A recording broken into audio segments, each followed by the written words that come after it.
Ho ho! Jumping, sliding, doing all the crazy stuff that you do with the Enduro bike, doing it with a CFMOTO.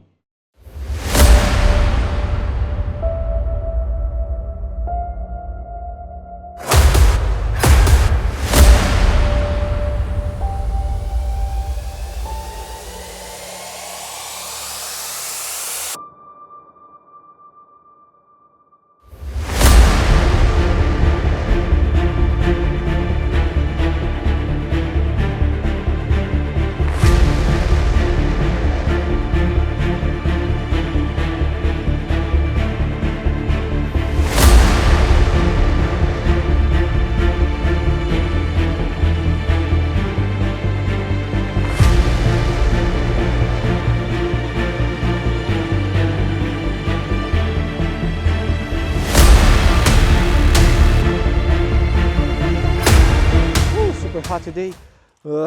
Finish off-roading and I'm heading back home, but let's talk about the new CFMOTO 450 MT because this bike put a very big smile on my face this weekend. We have a twin-cylinder engine over here from CFMOTO. It's a home design, home creation, not borrowed from anybody anymore. It produces 43.5 HP. It's a fair bike for A2 license and it doesn't vibe at all. Enough torque to keep you happy and to get you over bumps or over rocks while riding off-road, and a very pleasant feeling while going on-road. It will help you go like 130 kilometers an hour without having to rev the bike too much.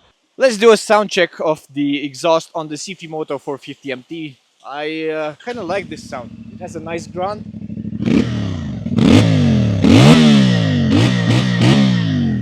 Just like a Dakar machine. This is a twin-cylinder engine, Euro 5, and it still sounds amazing. When you get closer to the high RPM 7000, you can reach speeds of up to 150 kilometers an hour if you want to make a passing on the highway or something like that. But this is important because the bike can do that. What else? You have a very good suspension from Kayaba, which is fully adjustable front and rear. You can play with a knob over here in the back, and also you have the adjustments for preload and rebound, compression and rebound for the front. 200 millimeters of ride. It's very cool because you can do some very hardcore things with this machine. The suspension will keep it up with the pace. I went like 40 kilometers an hour today, between 40 and 60 kilometers an hour. The bike was like ups and downs, ups and downs. The suspension was coping. Okay, it's not the small enduro bike, but if you have the skill, you can push it very, very hard, and this is very nice, and the feeling is very good. Also on street you get lots of feel from the front end. You don't get that much dive when hitting the brakes. It feels more of an adventure bike rather than an enduro bike while going on road. Very good brakes from JG1, radial mounted caliper, large discs, large disc on the front. Not that much initial bite, but good enough brake to stop you. You have ABS and traction control from Bosch. You can switch the ABS just by pressing a button on the handlebar. For the rear, you cut off the traction control by using the dash. You have to press some buttons. Very easy to work with the dash. It's a nice TFT over there. It can be connected with your phone, and this is very important. The comfort level, it's close to an enduro bike because you have a saddle which it's a bit more harder and closer to the ground, so the ground clearance is not that high, not as on the big adventure bikes. What else? You have a very nice riding position while standing. This is very important because when you go off-road you are mostly standing, so it's very friendly and very easy to find your balance spot while riding this bike, because you can play along rear, front. The bike is wide enough to hold you and to give you that much support that you need while going off-road. Let's talk about the wind protection also, because this is important. You have adjustments for the windshield, which are pretty cool. You can leave it like this while riding off-road. On the highway at 130 kilometers an hour, if you leave it up, you can get some less buffeting and a very good feeling.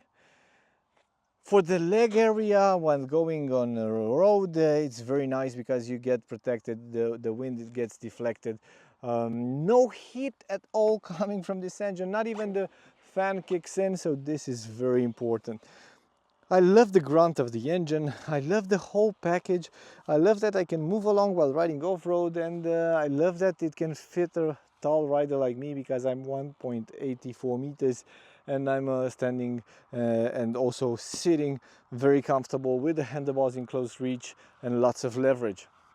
What I like the most that this bike is mostly intended for adventure rides with this mirrors, small windshield, adjustments, rear top box rack, and even a bash plate underneath the engine that I've put to work today because it's a bit dented but quite strong in order to keep the debris outside and not damage your engine or the exhaust. You get the radiator cover, you get a very nice look. This look is superb. It's the rally ride look that everybody wants. And although it feels like a big adventure bike, it's not that heavy. It's 175 kilograms. Here's how you lift it up. Now let's see how heavy it is to lift up the bike, the CFMOTO 450 MT, when you have crashed while riding on off-road.